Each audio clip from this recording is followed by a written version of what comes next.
presented by awesomeo.com. I'm Dave Lochran. That's Adam Shaw. And we've got an 11-game basketball slate, a whole lot of moving parts. Adam, let me tell you something. By the way, glad to have you guys with us.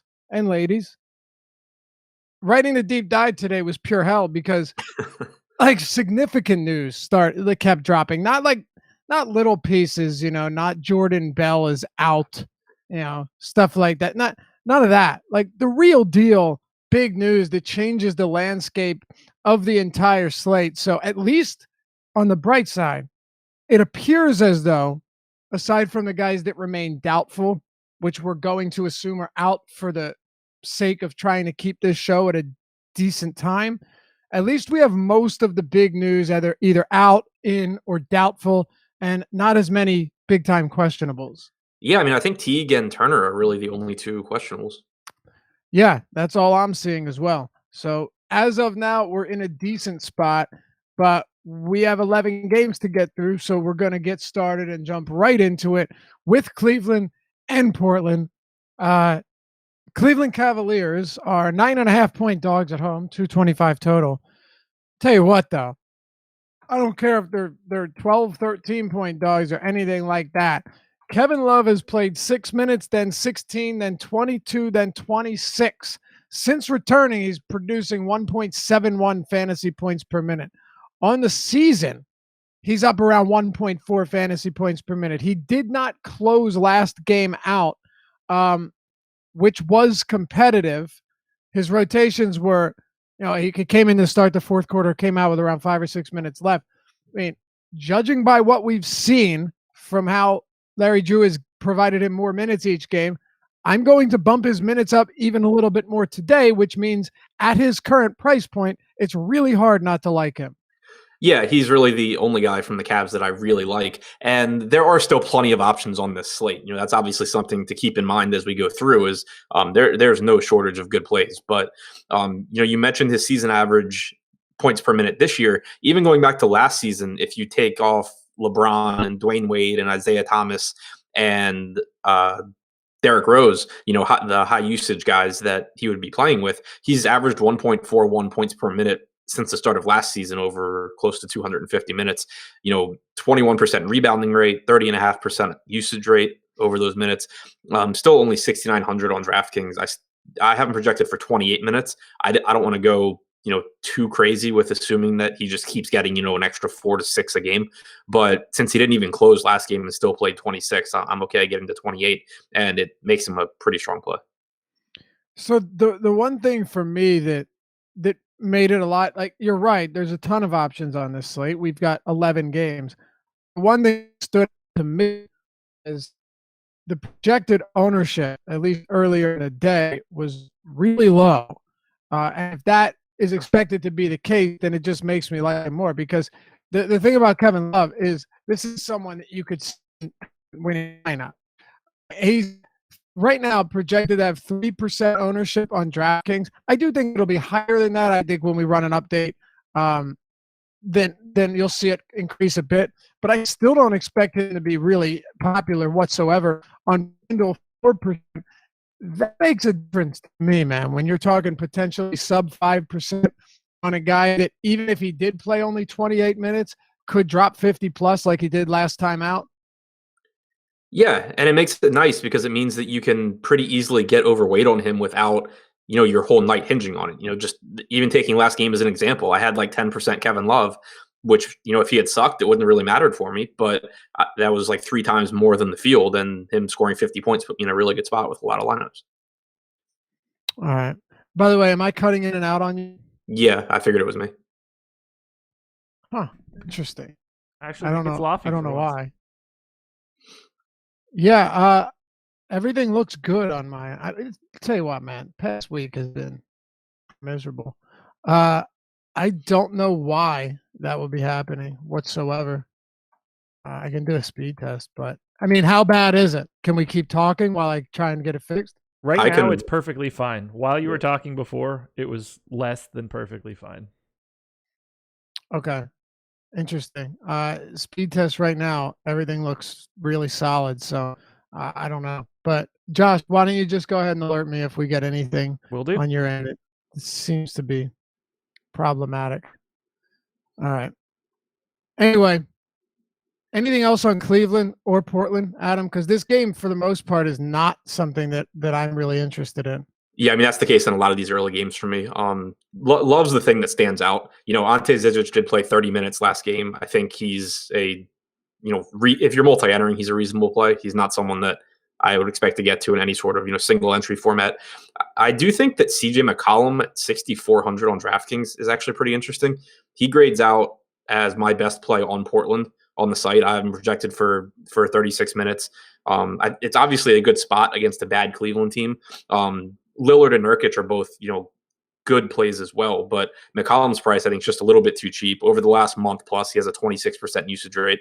I think he's pretty interesting. Okay. Is that it for this one? For you, at least?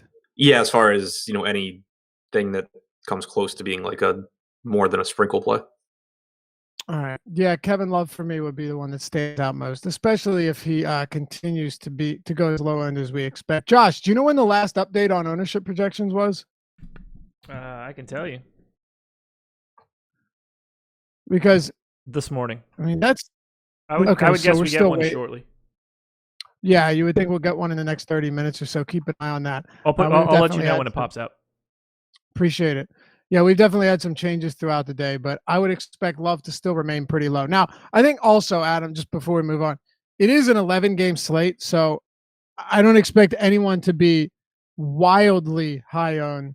I would even expect, since we got some news, to see like a Derek Jones come down from 38% on FanDuel. I don't know how much ultra chalk we're going to have on this slate to where it makes a massive difference. Yeah, ownership should be pretty spread out. One other just kind of quick note from the Portland side is Mo Harkless was on pace to play like 28 minutes last game had it not gotten out of hand against Philadelphia. Evan Turner's still out. Not saying that I think Harkless goes out and scores like 30 points or anything, but using these being different with your minimum priced guys can put you in a pretty decent spot in tournaments. You just happen to hit on one that has a good game. Certainly the type of game where Harkless can get some turnovers and stuff like that. So I think he's worth mentioning. All right. Charlotte and Golden State. Oh, that game is on the slate. Okay. Whew, forgot. Golden State 8-point road favorites, 232.5 total. I'm kidding. It is a projected high scoring game. God, there's just so much good mid-range talent that I don't really know how much of this game I'm even going to get, even with it having one of the highest totals on the slate, Adam. Maybe you have an entirely different opinion than I do. I'm happy to hear it. Not entirely different. I do love Kemba. I really like Jeremy Lamb going to the bench as far as Kemba goes. Obviously we've only seen a couple of games so far, but going back to last season when you put Cody Zeller on the floor and take Jeremy Lamb off, you get over 1.4 fantasy points per minute from Kemba, a 36.5% usage rate. The assist percentage takes a hit, but even factoring that in, he's been really productive. And this is a game where, assuming Charlotte can hang around at home, you would expect, close to 38 minutes out of Kemba. So he grades out really, really well for me. Behind him, it drops off pretty quickly. Kemba's the one guy that stands out here. I agree with that entirely. Outside of that, on the game as a whole, it's kind of difficult, and for a couple of reasons. Like, number one, Cousins is finally priced at a point where you're like, okay, now you actually have to think about it, right? Before 6,100, even 7,100, he was in play. By the way, Steve Kerr had alluded to, him not being on a minute limit anymore, and going into the All-Star break, it looked like he needed a bit of a rest because he was starting to get fatigued. But he also said that they're not rushing into anything. So, until further notice, Adam, I'm going to continue putting Cousins at the 27, 28 minute mark. It seems like that's where Kerr, at the current time, wants to keep him. And I don't really see any reason to go away from that. If you look at the last game they played, he saw 27 minutes in that road loss to Houston and did not close it out. And he hasn't been closing games out. So right now, Kerr has been perfectly fine not using him to close out games, regardless of who it is that is closing them out. But the big thing is, we look at Stephen Curry. I'm sure you've seen it, but it's pretty amazing to me that he's played 210 minutes with Cousins on the floor, 20% usage, 18.8% assist rate, and 1.11 fantasy points per minute. That's for Stephen Curry. So Cousins is clearly had an impact on his production and on his usage. Yeah, no question. He's still my favorite player from the Warriors, though, just because the price tag's so cheap, and he still can just go out there and light it up. So him and Draymond, I think Draymond's just underpriced. We've seen, obviously not a lot of usage for Draymond, but he's not a good scorer anyway. He does have a 31% assist percentage over the since the middle of January. So most of those games coming with Cousins. Still at $6K on DraftKings, and I think it's $6,500 on FanDuel. There's some value there. All right, fair enough. Priority plays on the Warriors side for you? Not in the context of this slate. Like Curry, Draymond, and Clay are all guys that the way I have them projected on a lot of slates would be plays that I love, but just knowing the stuff that we're going to get to later, they're not huge priorities. Justice Winslow officially ruled out. We'll let you know as any of this news rolls in. Rodney McGruder out. Let's wait on James Johnson. Here we go, and we've got it. He is now questionable. So that's not what was expected. We'll keep you updated, of course. Look, I don't disagree with you. Walker and Curry, both of them viable. I think Kemba. The thing for me is in terms of priority, and now Derek Jones is questionable. I mean, hey, it could make Kelly Olynyk like a 33-minute guy, but he's still he wasn't already. What? I said if he wasn't already. Yeah, I had him at 30. I could see him getting up 33, 35. I don't know. Maybe you had him at that much. I had him around 30. But yeah. Hey, any additional minutes are good minutes, but when it's Kelly Olynyk, that's a bit different. Either way, let me ask you this before we move on from this game. Do you see this as a viable game stacking spot or just unnecessary? I hate game stacking on full slates like this, especially where there are so many good games. It obviously, one thing I do look for in game stacks is knowing where production is going to come from. With Charlotte, you absolutely do with Kemba. With Golden State, you don't know exactly where, but with some certainty. It's not like the Hawks where you have, 5 not very good wings and one of them is probably going to have a good game. It's not hard to figure out that it's coming from either Curry or Durant. So it has that going for it, but it's not something I plan on doing. All right, fair enough. Let's talk about the Detroit Pistons and the Indiana Pacers. You've got the Pistons in this game favored by 2.5 points, 212.5 total. So two pretty solid defensive squads, one better than the other, but both decent. Neither of them play at elevated paces either. Really, this has been a tough team to figure out since Bullock left, because and really it's not something I really plan on spending much time on, but Kennard plays 29 minutes in consecutive games off the bench, then starts and plays 36, then plays 16 off the bench, and then plays 33 off the bench.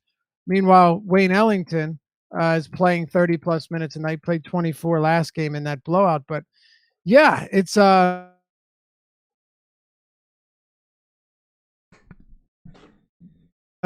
and Blake Griffin, but I don't know what you want to do with Detroit today.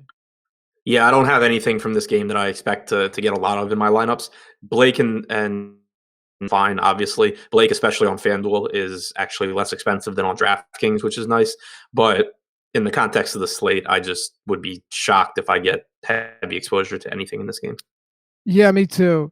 On the other side, Turner, I saw some site saying like, with Turner looking more towards doubtful, here's what you should expect from O'Quinn in this. But from what I saw, he participated in shoot around. Yeah, he went through shoot around. There's also a quote that it kind of implies that he's not going to play. Like he said, he just needs like a couple days to work through it. But I don't know where he said. He said, I'm still trying to fight my way through it. It's going to take a couple more days of practice, but hopefully I'll be able to go soon. That's what you're talking about? Yeah. So, right. It sounds like he's not going to play. Let's just, for argument's sake, assume if he does play, it's pretty it's pretty easy to really just say, okay, we don't have to play this game. But let's assume he doesn't play. Kyle O'Quinn is up to $4,300 on DraftKings, and then O'Quinn is 39 on FanDuel. Sabonis on DraftKings is 63 on FanDuel. He weighs in at 66. But I think after these two games, we have a pretty. I almost want to say we've gotten a bit lucky.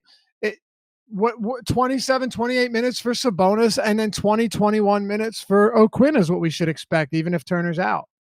Right. Even if I were to project Turner out, I still don't really get anything from this game. O'Quinn's price tag has come up, especially on DraftKings. FanDuel at 3,900 is still fine, obviously. But there's just value plays I would still rather have than O'Quinn.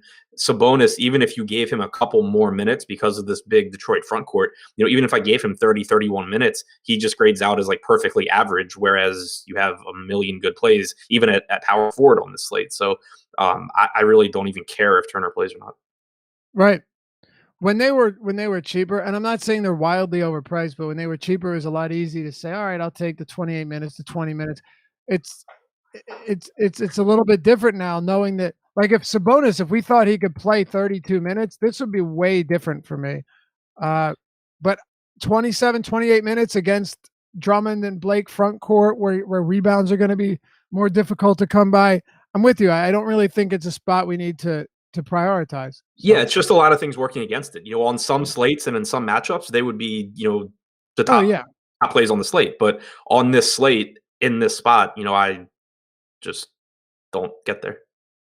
All right, let's keep moving here and talk about San Antonio and Brooklyn. San Antonio closes out an 8-game road trip, as they call them, rodeo trip, and it's been brutal, Adam. They are 1-6 over the first 7.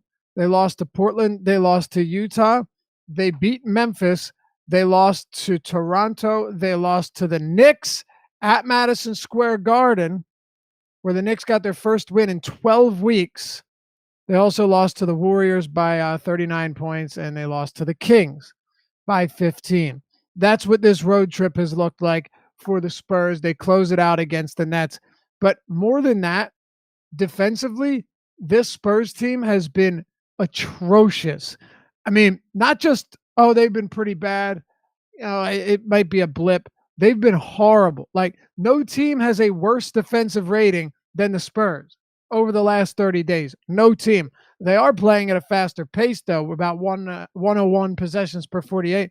But they actually allowed the Knicks to have their highest efficiency game of the season. And 4 of their last 7 opponents have had top 5 efficiency games on the year. That's how bad they've been, Adam.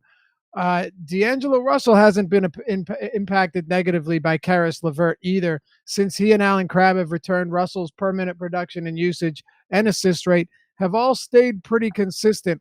Where are you at on D'Angelo Russell against the Spurs defense that's looked really bad, is playing their second game of the back-to-back and their last of an 8-game road stretch?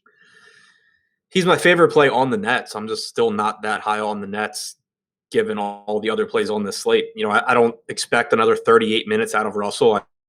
36.5% usage rate like he had last game. I have him in for 33 minutes. He's averaged about 1.2 fantasy points per minute alongside LeVert this season. LeVert's minutes are up, so I'm expecting more of those minutes to be alongside of him. It makes him a good play, but it's similar to how I feel about Damian Lillard.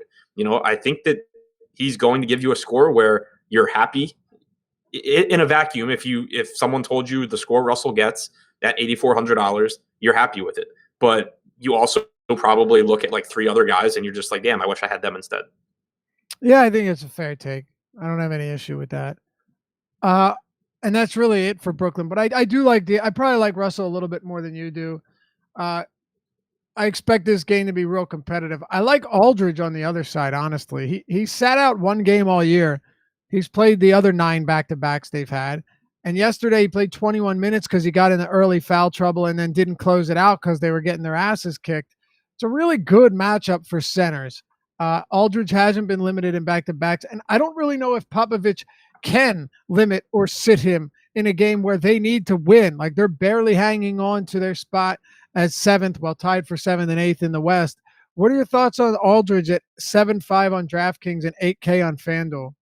I love Aldridge here. He's obviously been really bad over this losing streak, but it's not like he's had a ton of good matchups either. I mean, yesterday, like you said, it was a good matchup, kind of. I mean, he's still dealing with like Mitchell Robinson and what a Andre. beast. I love that kid, man. Yeah. But also, was limited by foul trouble and then the blowout, like you said. Before that, he faced Toronto, he faced Memphis, he faced Utah, he faced Portland. Like, these are not easy matchups. And he was sick for one or two of them that he played through. Yeah, so I mean, it's just his price tag's low enough where I think there's a lot more upside than risk. It's always kind of a sign like where I need, because sure I'm nervous because he's had a lot of bad games. Like if you look at the game logs, you're going to be nervous about it. But if I can like make his minutes as low as I reasonably could, or I can cut his rates as low as I reasonably can, and no matter what I do, he pops out as a really good play. So it kind of just tells me that I need to just suck it up and assume that he's fine. Yeah, it's exactly where I'm at. It's just tough to get away from him. Plus, the fact that he only played 21 minutes last night is also pretty. I feel a lot better about that. I mean, Pop. We've seen Pop play him less sometimes on the second of a back-to-back, but that's after playing 38 minutes on the first leg of it. 21 minutes last night. He should be perfectly fine to go here. And I think that really should help him out quite a bit. So, I like Aldridge. Go ahead. No, as I say, and even, he's going through this stretch where he's struggling, but over his last 15 games, he's still averaged 1.2 fantasy points per minute. It's not like he's even sunk to DeMar DeRozan levels of, 0.9 fantasy points per minute like we were seeing before the break. Right. Well, I mean, take last night, for example. He still had 26 fantasy points in 21 minutes. It's just he wasn't out on the court for enough time. He was still, 1.25 per minute. So when he was out there, he was perfectly fine, but it's tough. Anything else for you when it comes to San Antonio? Nope. You said no? Okay. Yeah, no. Me neither. There's nothing else here that I really have much interest in whatsoever. And I think that is the green light for us to move on here. So we will. Let's talk about Miami and Phoenix. So we just broke the news a moment ago. Justice Winslow is out as expected. Rodney McGruder's out as expected. James Johnson, who is expected to be out, was doubtful, is now questionable. That kind of throws a wrench into the works here because if you look at last game, Rodney McGruder played almost 16 minutes in the first half before the knee bruise pushed him out. But we saw Derek Jones basically exclusively back up Olynyk for most of that game. If James Johnson plays, that changes things. Yeah, for sure. If Johnson and Jones both play, it just muddies everything up. Like you can take minutes from Duncan Robinson would be the first thing that I do. But it certainly doesn't make it clear. It just makes it so there's more ways for Spoelstra to go based on who's playing well. And, we've seen him do that time and time again this season. So giving him more bodies is just not something that's ever enjoyable for us. Yeah, no, not at all. Actually, it's pretty awful. Now, I will say he played 10 guys last game prior to the blow. If you're not including the mop-up run with like the last few minutes, if you're not including that, then he played 10 guys. And then you don't have Rodney McGruder. So if Johnson doesn't play, I wouldn't be too worried about it. Let's say Johnson doesn't play, because if he does, it just wipes everybody off, and I don't really think we need to get there. But if he doesn't play and he joins Winslow on the sidelines and Rodney McGruder, I think you and I talked about it this morning. I had Olynyk for around 30, and then Derek Jones, who's questionable, for 25. What do you have here in the event that Johnson's out and Jones plays? Yeah, if Johnson's out and Jones plays, I have Olynyk at 30. I have Jones at 26. I have Robinson eating up 14. 38 for Richardson, 34 for Waiters, 28 for Wade. Okay. How many for Waiters? 34. 34. Let's say Johnson and Jones are both out. Like, this is against Phoenix. And by the way, Phoenix is playing at a top 10 pace over the last 30 days. So they're not playing at that crawling pace that we had seen for most of the season. They are playing at, where's their pace? Top 15. Maybe it's since the start of January that they're playing at a top 10 pace. I swear I saw that somewhere. Top 12, sorry. Well, basically it's 10. What if what if we have that situation? What do you do then if Jones and Johnson are out?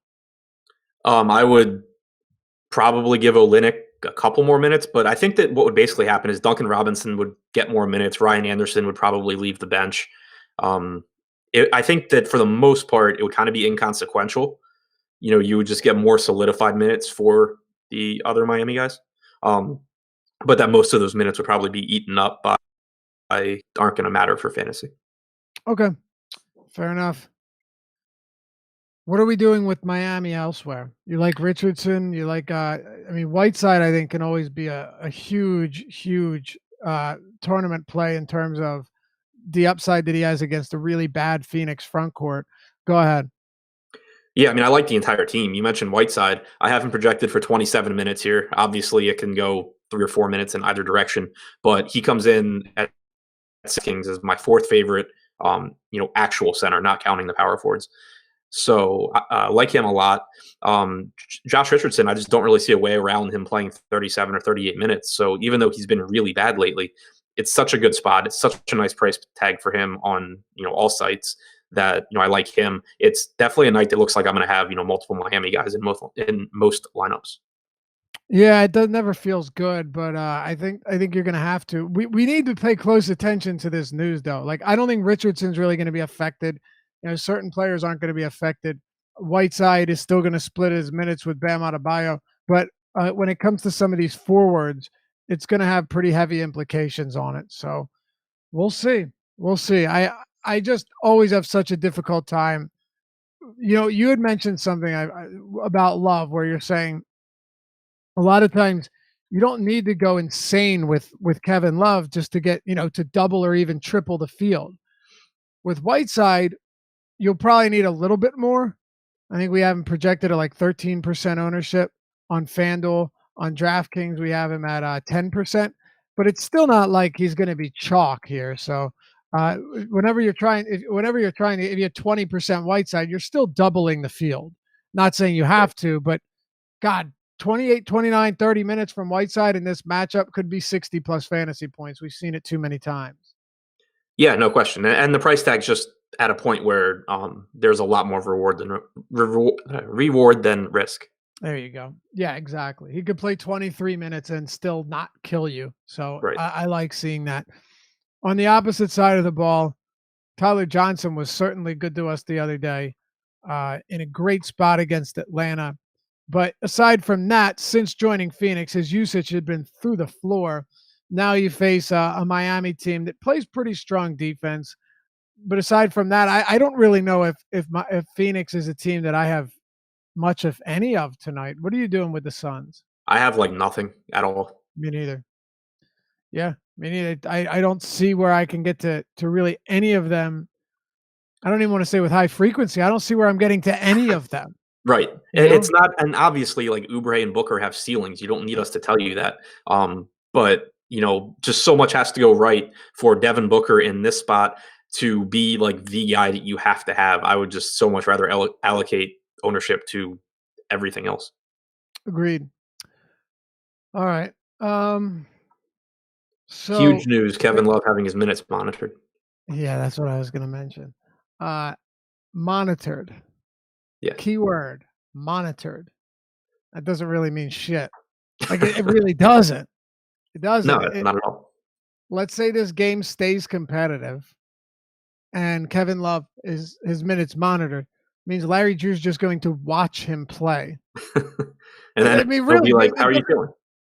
Right. It doesn't mean anything. It really doesn't. It doesn't mean a damn thing. All right. I guess we can continue to move it forward here. Anything else on this game before we do? Nope. Chicago and Milwaukee. This is one of the big pieces of news, midday breaking news that I was referring to while writing today's article, which you can find on awesemo.com. Adam and I switch days. It's also where you can find our ownership projections, NBA projections for, all of our sports, whether it be NASCAR, PGA, MLB, which is right around the corner, of course, football, but you name it. We've got it all. Ownership projections for everything as well. Actual projections for everything as well, including NHL. And then, of course, the lineup builder, fantasy cruncher, and Alex Baker, Awesemo himself, all of his content, his rankings, you name it, all that's at awesemo.com. And you can get 50% off your first month by simply using the promo code Deeper Dive. One word, Deeper Dive, when you sign up. Click Join Now on the homepage, select your plan, and then when you're prompted to enter a coupon code, you will, and it'll be Deeper Dive. Again, one word, check out. Simple as that. So use the promo code Deeper Dive to get 50% off, half off your first month at awesemo.com. We hope to see you over here. And when you do, say hi in the Slack chat where all of our subs are chatting about basketball and random stuff all day long. It's pretty cool. All right, Adam, let's talk the Chicago Bulls, and I almost called them the Cubs, the Chicago Bulls and the Milwaukee Bucks. Giannis Antetokounmpo is doubtful to play, and Chris Dunn and Otto Porter also doubtful to play. It's funny because when I was running the Wowie, when I was running these Wowie queries, I'm like, wait, okay. So no Porter, no Dunn, no Jabari, no Portis, no Wendell Carter, no Justin Holiday. Like, there are so many players, and I'm not saying all of them have a big impact, but there were so many players that were on this team a month or two ago that are no longer on this team. And taking potentially Dunn and Otto Porter off the court tonight and leaving Levine and Markkanen as your only high usage guys, like, that's it. Man, that makes a big difference. Yeah, someone had messaged me in Slack and asked if I knew how much it would benefit Markkanen and Levine with these guys out. And I was just like, as far as like an actual number, I don't, because there's so many moving pieces on this team over the course of the year, but I certainly don't think it hurts them. And you mentioned the game stack earlier. This is my favorite game on the entire slate. And if I were going to stack anything, it would be this one, because both sides of this game, you know where production's coming from. There's like 3.5 guys on Milwaukee. There's like 2 guys on Chicago. And then there's some maybe value. Even 3 if you're looking for like a cheap Wayne Selden or something. Yeah, there's value you can get to with him and Arcidiacono. So I mean, it's kind of got everything that you want, and I love this game. It's my favorite. Yes, it is. It is really good. Yeah, I mean, on the Chicago side though, like Markkanen playing huge minutes, his price tag staying reasonable. Assuming Giannis doesn't play, that obviously favors him as well. Already a Milwaukee team that gives up the most 3-point attempts, but now you are going to replace most of those Giannis minutes with Ersan Ilyasova and Nikola Mirotic. That's good for Markkanen. The rebounding's been through the roof over the last month plus. An 18.9% rebounding percentage since January 15th without Portis or Parker on the floor. Just playing incredibly well. One of my favorite plays on the entire slate. And then, Levine gets an assist bump without Chris Dunn out there. Wayne Selden plays probably 32 plus minutes here. And then Arcidiacono has actually filled in pretty well when he's had to, spot start for Dunn as well. And he's almost minimum priced. Yeah. I mean, God, Arcidiacono, those permanent numbers are god awful, but he's going to play a lot of minutes, so that's really all there is. Like, even Robin Lopez is a decent play. Yeah. I mean, you could certainly do worse. It's just I think it's gonna be more difficult for me to get Lopez in because there's a few centers that I really, really, really like tonight. That would be the only thing against it, But I mean, so Selden started the second half when Porter was out, after the first half last game. Sorry, Shaq Harrison, I meant. Yeah. Harrison started the second half, but Selden ended up closing that game, playing like 17 straight minutes or something to close it out, in one that was a win over the Boston Celtics. I feel like Harrison with Dunn out, Harrison probably has to play some backup guard minutes here, right? So, I mean, unless I suppose you could use Blakeney, but I would think Harrison gets some of those minutes. I would not be surprised if Selden plays like 34 minutes tonight. Yeah, neither would I. And the last game that Dunn missed, Harrison was the backup point guard behind Arcidiacono. I have him at 22 minutes here. Harrison, that is. I have TLC at like 20, and I still am able to get Selden to 32. I think, if Selden's playing well, he probably plays more than that. And as inefficient of a producer as he can be, he does at least have a ceiling. We've seen from his time in Memphis, we've seen that when he gets the minutes, he is at least capable of going out there and actually having a big game. He's not one of those guys where it's just like you're hoping he gets you, 22 points. For sure. Yeah, absolutely. I mean, look, us speaking about him does not mean we're super excited about the guy. But one of the other things that I think is important too is that even since Porter has arrived, Selden's still averaging like 24 minutes per game, right? So he's still been firmly entrenched in the rotation. So it only makes sense for him to get a good amount more minutes when you have a guy like Porter who is playing 34 to 38 minutes a game, for Selden to get, the lion's share of those. Who do you like more, Selden or Derek Jones, assuming Jones in and Johnson out? Honestly, FanDuel or DraftKings? DraftKings. I was hoping you'd say FanDuel because it would be a little bit easier now. First of all, Selden I think is shooting guard there. Is he? Yeah, shooting guard. So it's different. But Derek Jones like 38% projected ownership. Oh yeah. What do we have? Derek Jones on DraftKings is 14%. And we don't have the update yet on Selden, but I'm assuming he'll come up from that 1%. That's really tough, man. That's really tough. I might actually lean Selden just because I think he is locked into probably like at least 8 more minutes than Jones, maybe more.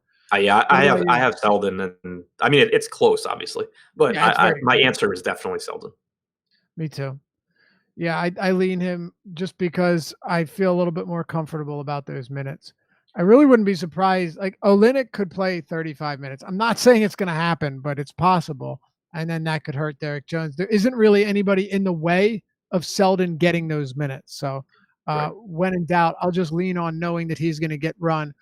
And it is a extreme pace-up spot against Milwaukee, who not having Giannis Antetokounmpo in the lineup doesn't exactly help them when it's being replaced by, Nikola Mirotic. But I think we talked enough about Chicago here. Let's talk about Milwaukee. You talk about a game stack. You couldn't be more right, man. You're like Eric Bledsoe this year without almost 500 minutes without Giannis, 1.5 fantasy points per minute on 27% usage, 38% assist rate, 10.5% rebounding rate. I mean, those are stellar numbers. And then Middleton's around 32% usage with 21% assists and 12% rebounding and almost 600 minutes. It's just a huge difference. Now, we'll get into how Mirotic affects this and how many minutes we expect. But let's first start with Bledsoe, Middleton, and Brogdon, and then we'll move on to the front court. Yeah, I mean, all three of them are 3 of my favorite plays on the slate. Bledsoe, number 1. Brogdon, actually, number 2. Middleton, number 3. But all, close. Bledsoe, you mentioned that the numbers are really, really good. And even if you run it with Bledsoe and Middleton on the floor together, which I did because if you go back and look at the last game Giannis missed, Middleton picked up a few minutes without Bledsoe out there. But for the most part, you had them out there together. And so you get Middleton with about a 30% usage rate. You get Bledsoe at, like 26.7%, but you get a ton of assists for Bledsoe with a 36% assist percentage, whereas Middleton drops down to about 16%. So I think that I would go Bledsoe over Middleton. Brogdon's the one that really surprised me, though, because for one, even if you run the numbers with him or with Bledsoe and Middleton on and Giannis off, you get like a 22.5% usage rate for Brogdon. And then if you take Bledsoe off as well, you get him up to about 26.5%. In that game against Orlando, which was the last game that Giannis missed, they did stagger Brogdon and Bledsoe. You have Hill out here, so there's really no reason that doesn't happen again. So I'm expecting about half of Brogdon's minutes to come without Bledsoe even on the floor. I really, really, really like Brogdon a lot. Yeah, no question. So does everybody. But, fair enough. He has the highest projected ownership on the entire slate right now, Malcolm Brogdon. That's surprising to me. I figured that someone else would. Yeah, that's on DraftKings. On FanDuel, it's the 8th highest at 18%. But yeah, the highest right now on DraftKings at 23%. So it is pretty interesting. Middleton's also up there, 4th highest at 21. Well, 2nd, actually, because his Simmons and Joe Val are both around there. And then Bledsoe. Bledsoe's down a lot. He's down all the way 15%, but He's been really good without Giannis. I So, will have more than 15% Bledsoe. yes, I would think so, and I would hope so. Draymond Green's playing as expected. What about Mirotic? He's played 14 and 18 minutes since he's been activated for the Bucks. But I mean, God, he was brought on for these type of situations, not for when Giannis is out, but it certainly helps to have somebody like Mirotic that can come in and be a quality shooter. Now, the funny thing is, he's so much different than Giannis. Like, you don't just replace him because now you just have a ton of 3-point shooters on the floor instead of a guy that can bang in the paint and do exactly what, well, no one could do what Giannis does, but you get the point. Someone that does most of his work in the interior. Um, by the way, Sterling Brown, in case you were wondering, is also doubtful. So there's some more minutes that you're not going to get. And he'd been playing around 15 per game. Take that for what it's worth. But anyway, let's talk about Mirotic here. Yeah, I mean, he has probably one of the wider ranges of minutes on the entire slate. On one hand, like you said, he's played 14 and 16 minutes or 14, 18 minutes. But like in the last game, outside of the last couple of minutes, which were non-competitive minutes, he played every minute that Giannis was not on the floor. So it wouldn't be surprising to me at all if we got like 26 to 28 minutes out of him here. I'm projecting him for 28 just because I think that'll get him in enough lineups where I'm happy without him, potentially ruining my night. But I think that there's a ton of upside for him if he gets those minutes, obviously. But I do think that he is kind of in like Hassan Whiteside territory as far as the confidence we can project his minutes with. And lest we forget, revenge game. If only Bobby Portis was still on the Bulls. Yeah, that would not be good for Mirotic. He'd be scared as shit. I'm serious. I don't think he'd want to go anywhere near him. You would not see him in the paint once. But yeah, I have him I have him playing good minutes too. I would think that Mirotic gets the run. Is there anybody else for Milwaukee? And like I said, Sterling Brown was playing around 15, 16 minutes. So that's another player now that won't be in. So no DiVincenzo. He's obviously been out. But no George Hill, and I read somewhere he was back today. Who? DiVincenzo. No, he's out. So he's out. Sterling Brown is out, and George Hill is out. Well, Brown's doubtful. Yeah. So more minutes for Tony Snell. Yeah. Probably. Maybe Connaughton gets some extra minutes too. Yeah. I don't think it makes a big difference in terms of your starters. All right. Anybody else? I think Brook Lopez is fine also, but again, center's just super deep. Yeah, right. And you can only play so many damn players from this Milwaukee team until you start working against yourself. Yep. All right. Minnesota and Sacramento, unless there's anything you think we missed on this last game. Nope. No? We'll keep it going. Let me make sure I've got all this news. It's all for tomorrow. Yeah, just making sure. All right. Minnesota, Sacramento, Karl-Anthony Towns is going to play out of that concussion protocol. 3.5 Minnesota 3.5 point favorites, 237.5 total. So, I mean, you got two pace up teams, one real fast paced team in the Kings. And then Jeff Teague is now questionable for this game. So that makes things interesting as well. We'll start with Minnesota. I guess we'll assume Teague's going to play, but we really have no idea with him. And it's just been a question mark all season long when it comes to Jeff Teague. Let me ask you this though. If he doesn't play, we've seen Saunders giving Derrick Rose like a consistent 23 minutes per game.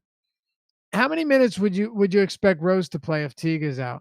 Yeah, so I did project Teague out, and that's kind of what I'm running with unless we get news. But I gave Rose 26 minutes, I gave Tyus Jones 30, and I gave Bayless 13. So does that mean you like Tyus Jones? That does mean I like Tyus Jones. It means I like Rose too, but just that I'm not going like nuts with Derrick Rose. Yeah, this one's a little bit more difficult for me. I'm having a little bit more trouble with it. I wouldn't be surprised if Rose ends up playing more than those 26 minutes. Yeah. And I don't think there is a right answer at this point, but I dug into it as much as I could, and kind of looking at the minutes since Saunders took over. Like you said, there's one game where Rose played like 38, but other than that, he's been just kind of stuck in that mid-20s range. And for the Right. most part, Tyus Jones has been replaced since he came back. Tyus Jones has been in and out for Teague, whereas Rose has been for Wiggins or Okogie or whoever. We've seen some Rose filling in for Teague, but for the most part, it's been Jones. So my best guess is that Jones gets the start, Rose kind of keeps his role, and then Bayless picks up some more minutes.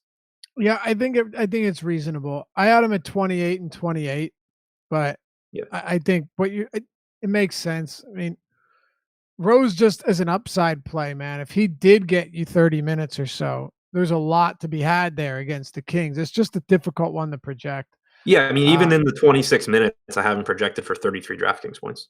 Right, there you go. Yeah, on a per minute basis, he's been strong, and even with Towns back, like Rose is still not shy to get up shots. He's still been a pretty high usage player, and from an assist standpoint, having no Teague on the floor definitely helps him. Like, there's no question it helps him. Even if he's out there with Tyus Jones, you're going to see a lot of deferring to Derrick Rose, and I like that. Tournament play for me, I don't think there's any need to play him in cash, but as a tournament play with relatively low ownership, I'd be interested.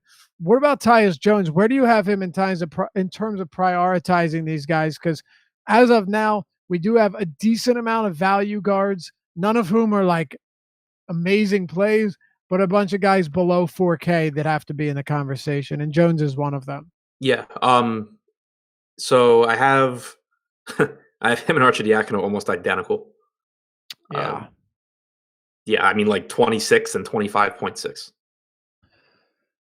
Arcidiacono is such a bad per minute producer. It's brutal, but he's like last time Dunn was out, he played 34 minutes. Right. He's probably going to play around that again today. Yeah, I have him getting 4 more minutes than Jones and scoring like the same amount of fantasy points. Right. Yeah, you add those extra 4 or 5 minutes and it starts to make a significant difference, even if they're not a good basketball player. Do you have interest outside of the backcourt here? I guess we got to talk about Karl-Anthony Towns against the Kings, a team that allows a lot of rebounding, but not a ton of scoring to centers. What are you doing with Cat in his first game back? Yeah, so I mean, having Teague projected out makes a pretty big difference here. Projecting him out makes Cat one of my favorite plays on the slate. Because you get the assists go up. If you put Teague in and you drop those assist numbers, he's still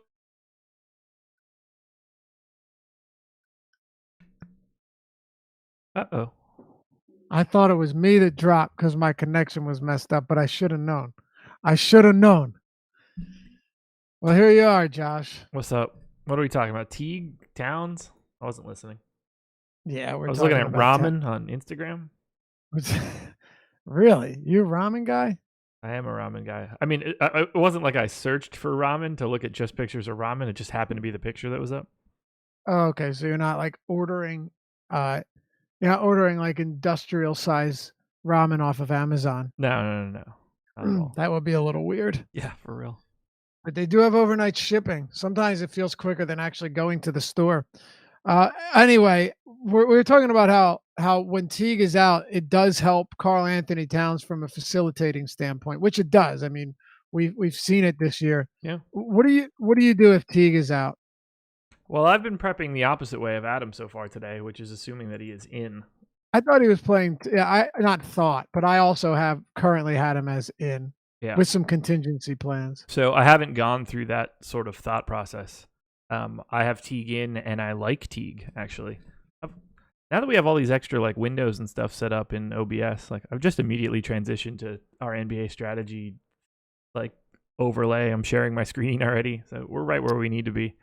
Beautiful. I like Teague. Man. If Teague ends up being out, I don't disagree with Adam. Tyus Jones becomes a fantastic play on DK, I think, at 3,500. I clearly like Towns more in that scenario. I already like Towns a little bit, assuming his ownership stays where it was. And then, Derrick Rose is Derrick Rose. Yeah. Earlier in the day, I wasn't as high on Tyus Jones. If Teague was out, of course. Number one, because I thought Teague would play, but also because from a minute standpoint, I expected Rose to get more. But like Adam said, when you do look at the rotations, you've definitely seen Tyus Jones subbing in. Miles Turner, by the way, is playing. So he is available, and so is Tyreek. Yeah, seriously. But we've seen Teague or Tyus Jones directly replacing Jeff Teague, and that definitely makes a pretty sizable difference. Karl-Anthony Towns with Teague, Butler, and Covington off the court this year, 1.62 fantasy points per minute with a 33% usage rate. And the big one here is a 22.5% assist rate. That is where the difference comes into play for sure. 20% rebounding rate. Those are flat out elite numbers. 20%, 23% assist rate for a center. That's an elite number right there. It all points towards him being a very, very good play. But as Adam said, and I totally agree, Teague actually makes a sizable difference for me, whether or not I love Towns or whether or not he's an okay play, and I'll try and get some, but not that much. Yeah, 100%. If Teague is out, Towns is in a matchup where they've got a monster pace-up spot. They have the third highest implied total on the slate. The Kings are a terrible defensive rebounding team. Horrible. If Towns is just like scooping up offensive boards and getting putbacks and facilitating everything in a pace-up spot and a monster scoring spot, God, what more do you want?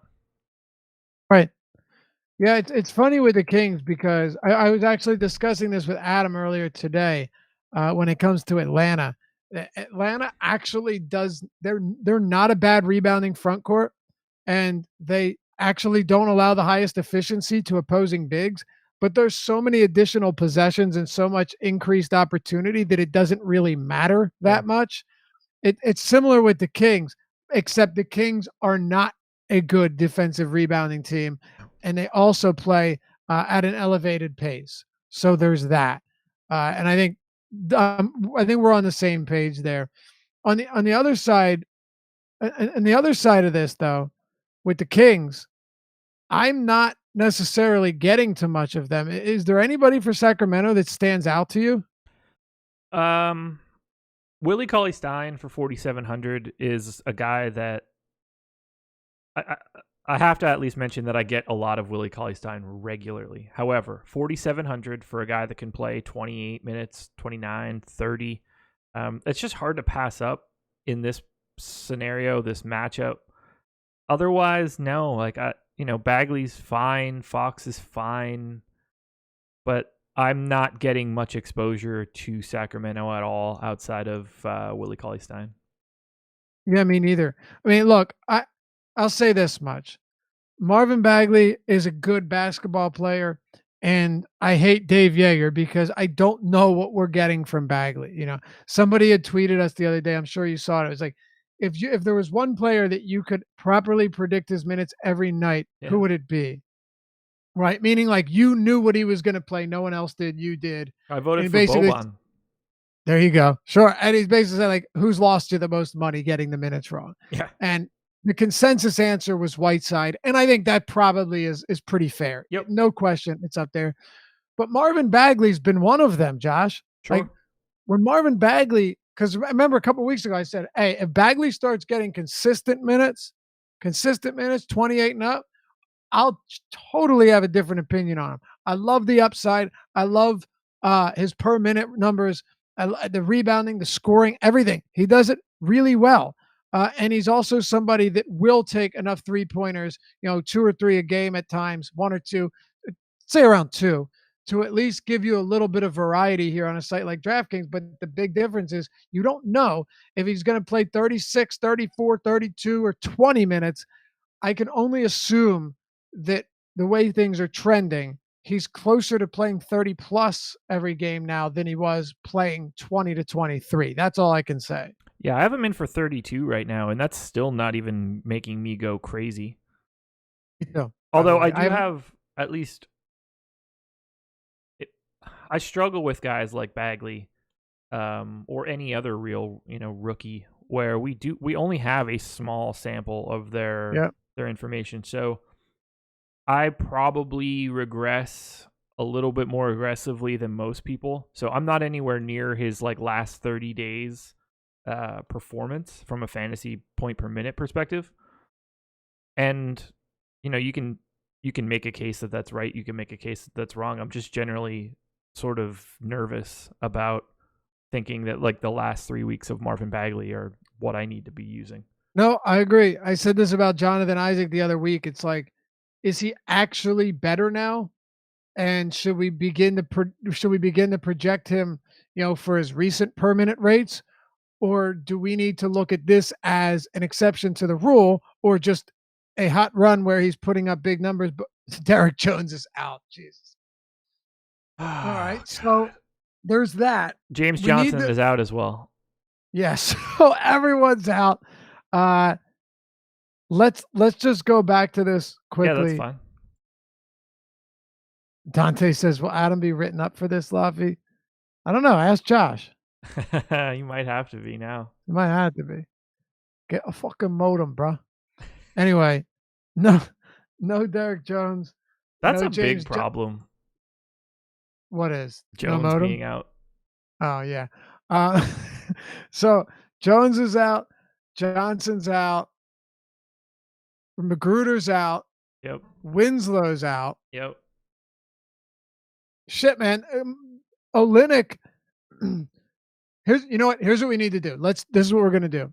We're going to get through these games, and then if we have time, we're going to come back to this because we need to get through these, and I don't want to waste time. But here's what I'll say.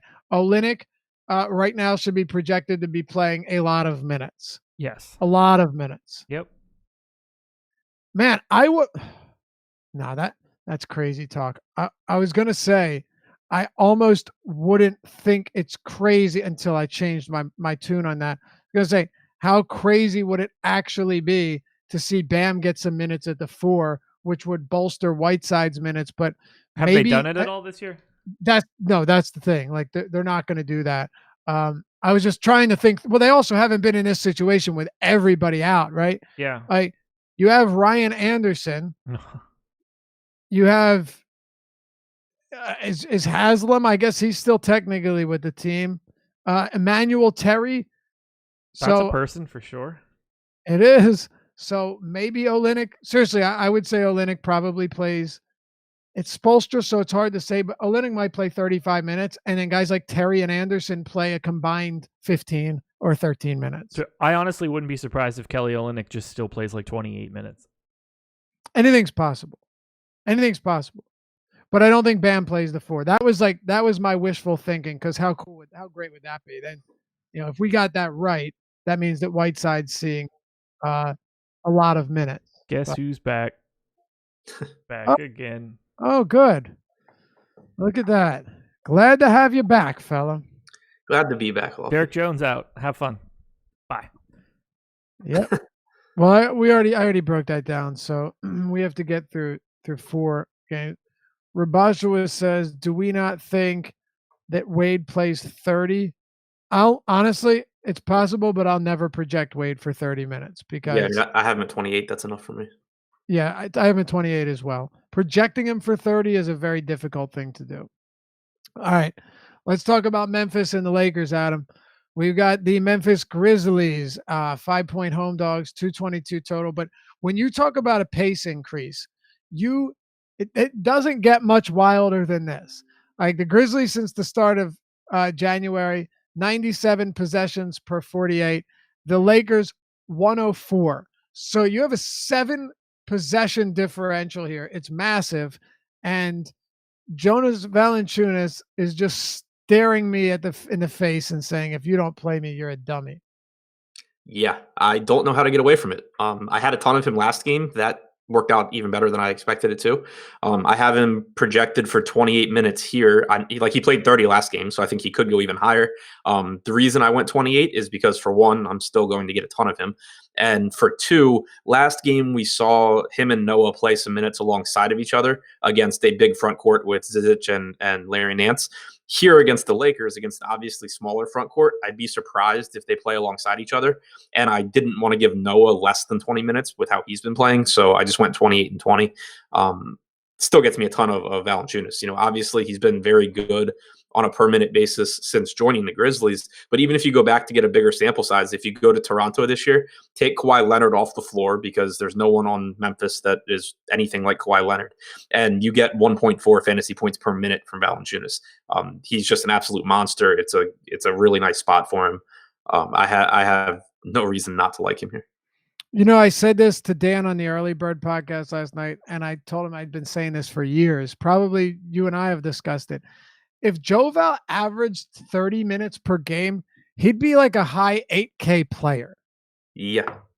I don't care what he does for your actual team, but Joe Val getting 30 minutes per game, I mean, people probably see 6,400 and they're like, man, that's getting up there.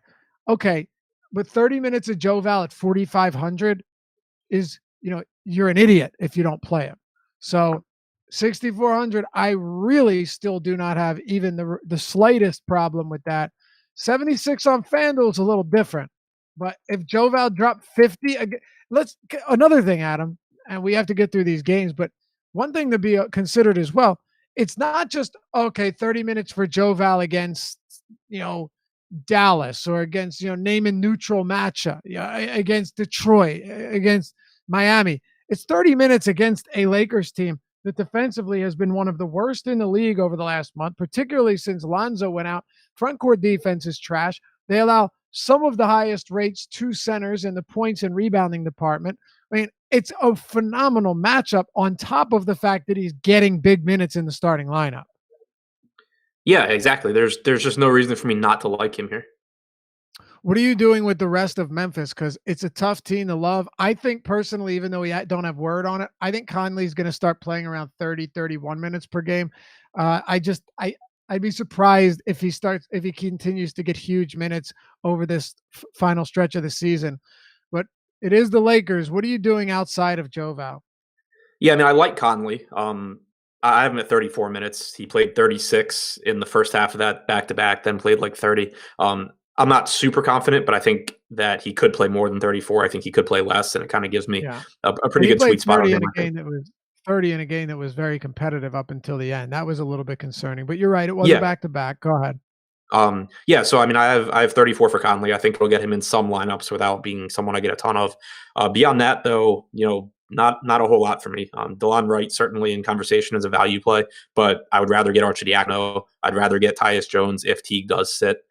Joakim Noah, I have trouble getting to with the price tag coming up, and in this particular matchup where, I mean, if they're going to close, like they have nothing to play for, so I guess sure they could close with Noah and Kuzma at the 4 or something, but I don't see it happening. So it's Valanciunas, and then a drop off to Conley, and then everyone else. Last game, we saw Noah close next to Valanciunas, but that was also against Jijic and Nance, which is a little bit different. Exactly. But Bickerstaff's done some wild things. So it's possible Noah gets 25 minutes. It's just with the price up, I don't really think I need to take that risk. I will just throw this out there. You talk about DeLon Wright. He saw a lot of extra minutes because Bradley was in foul trouble last game. Avery Bradley appears to be playing like 33 minutes. I would expect Bradley to get up to 32, 34 minutes again today, assuming he's not in foul trouble. So, obviously not a great per minute guy, but this is the Lakers. And I would expect him to be completely overlooked and unowned here, 2% projected ownership, whereas DeLon Wright's at like 13% right now. Giannis ruled out, by the way. So just throwing it out there. If I'm playing Wright or Bradley, I'm just going to go with Bradley because I think he plays probably 5 more minutes, maybe more than that from Wright. And Wright benefited from that foul trouble last game. Yeah, I think that's a good point. I have them projected almost identically. Okay. Anything for the Lakers? I'm not on the Lakers tonight. No, not really. I mean, LeBron, we don't even really need to talk about it. It's LeBron, but like I would just rather play, Harden or Towns or a lot of other guys today. What about Houston and Atlanta? I really thought Paul would sit or Harden would sit against Atlanta in a game they wouldn't really need him, but he's a hard guy to tell no to or to say no. And I mean, I would have loved Paul, but look, I still think Paul's fine. But now this game probably gets out of control pretty quickly. Whether or not it does, Paul's price tag has come up. But Clint Capella is still 7K on DraftKings. I think that's a pretty solid spot in this pace-up spot. Go ahead and break down this game for me, Adam. Yeah, so I mean, I like Harden. If you take his rates since Paul came back and give him 37 minutes, I still get him as one of the better plays. I have him projected for about 66 DraftKings points. Not sure how much I'll get up to him just because there are so many guards for less that I really like, but it's obvious. Chris Paul, I think, is fine. The guy really standing out to me, though, is Clint Capella as one of my favorite center plays, right up there with Towns and with Valanciunas. He only played 28 minutes last game, dealt with some foul trouble, played 33 in his first game back against the Lakers. He gets, a really a fast-paced game against Atlanta. It's a spot where, Atlanta has been good rebounding, but they have struggled at preventing offensive rebounds. I think that you could see Capella, really have some success there. And then obviously, in the pick and roll with Harden. So I like Capella a lot here. So do I. And he definitely benefits from Harden being on the floor. Aside from that, though, a bunch of take or leave it's. I think with Paul's price point getting up there, I'm not as huge on it. With Atlanta, Bembry's going to play. Herter's going to play around 20 minutes, and Prince is out. I would have had some interest if Herter was out, but you know how I generally feel about Bembry. Now that Herter's playing, I'm not really confident in his minutes. Bazemore's prices come up. I don't think it's crazy to consider him, but there's enough cheaper value where I probably don't get there with high frequency. What about you in Atlanta? Yeah, I mean, Bazemore, Young, Collins are like the three guys where I don't think it's crazy, but I'm also not really getting a lot. And then beyond that, I would be surprised if I got anyone. Bazemore would be my favorite, I guess, if I had to pick a favorite.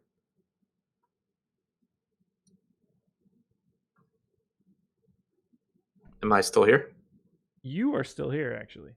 I'm here. Okay. I'm here. You're all here. I would have really liked for Herter to have been out as well, because then you got 96 minutes being taken up by like Bazemore, Bembry, and then like Carter and maybe Justin Anderson. You could have locked those minutes in, but that's a little concerning now for me, Adam. Yeah, exactly. All right, New Orleans and Philly. And just so we're clear, Atlanta would have been more appealing earlier in the day. You don't really need to get there. If you want to, sure, Bazemore would be the guy. New Orleans and Philly, we got a monster 240.5 total. It keeps climbing. I'm just going to give you my take on this real quick, and I'll let you give me yours because I don't think it's that complex. Simmons has a 30% usage rate almost in these two games that Embiid's been out. And yes, I'm using these two games as reference because we haven't had Embiid out since Harris came to town. He's still rebounding fine, but those numbers have come down since Harris arrived. And then, of course, assists, whatever. Miami and Portland, not exactly the greatest matchups. This matchup is good for Simmons. I do like Ben Simmons, and I love the usage. Also, he's been taking more shots from outside of that, to the rim to 8 feet range. He's getting some jumpers up there, some more like long range hook shots, 9-10 feet. He's being a little bit more aggressive, and I like that. Tobias Harris as well, only because he's cheap, but because Aldridge and now Markkanen, it's going to be a little bit more difficult to get to Harris where he doesn't have small forward eligibility. Butler is there if you'd like, but that's where I'm at on Philly. And then with New Orleans, maybe some Elfrid Payton, Adam, but with all of these questionable minutes with Holiday and Davis and such, I'm not really trying to roll the dice on most of these guys. Yeah, I mean, Simmons and Butler are my two favorite guys from Philadelphia. I have Butler ahead of Simmons, but both of them, really good plays for me. And then a drop off to Harris and JJ Redick. I both think that they're good plays, but not in the same tier as Simmons and Butler. From New Orleans, I don't mind Julius Randle. I just still have no grasp of how many minutes he's actually going to play on a nightly basis. So it's pretty risky on a slate with a lot of options to get to. Elfrid Payton is okay, but I just think there's better value out there. So my interest in this game really comes from the Philly side. Yeah, me too. Elfrid, now that value's opening up, I just can't get to as much Elfrid as before, but I definitely like Simmons. As I have it Simmons, Butler, Harris. You have it Butler, Simmons, Harris, and then you have Redick. I think that makes plenty of sense. This game has a high total, but with the Pelicans in flux, it's really tough to get anywhere. So don't think that we're not spending time on them intentionally. It's just there's no point in wasting time trying to figure something out that we have no idea what's happening. All right. And then the last one here, Clippers and Dallas. We'll turn it over to the Live Before Lock crew right after this. You've got the Clippers 3.5-point favorites, 230 total. I like Doncic a lot. Go ahead. You can close it out. Yeah, so do I, as always. And I'm glad he's already ruled in. It's a nice matchup for him. The price tag's really appealing. I imagine he'll be one of my highest owned players on the slate. And hopefully people shy away, just because he hasn't played and it's the late game or whatever. But I absolutely love Luka here. I like $4,000 Dwight Powell. Again, center's really deep. It sucks that he doesn't have power forward eligibility, but he still grades out as a pretty good play for me. That's it from the Dallas side for me. From the Clippers, I like Lou Williams. I like Patrick Beverley, and I like Gallinari all to an extent. Williams is my favorite play, just still really, really productive without Harris on the team, and it's not a bad matchup here against Dallas. Then there's a drop-off for Gallinari and Beverley, but Luka just easily my favorite guy from this game. Yes, sir. I guess that'll do it, huh? There's not really anything else that I like here. Luka is the one that comes into the picture as the top play. Yep. Anything else? That's it for me. All right. As always, we appreciate you guys hanging out. Thanks for watching. And if you enjoy the content, you want to see more, you want to support us, hit that thumbs up, that like button. It really helps us out quite a bit. Subscribe and hit the notification bell as well so you always know when we're dropping new content. Live before lock coming after this. Eddie and Josh going to take you up to lock. Good luck tonight. We'll see you back here tomorrow.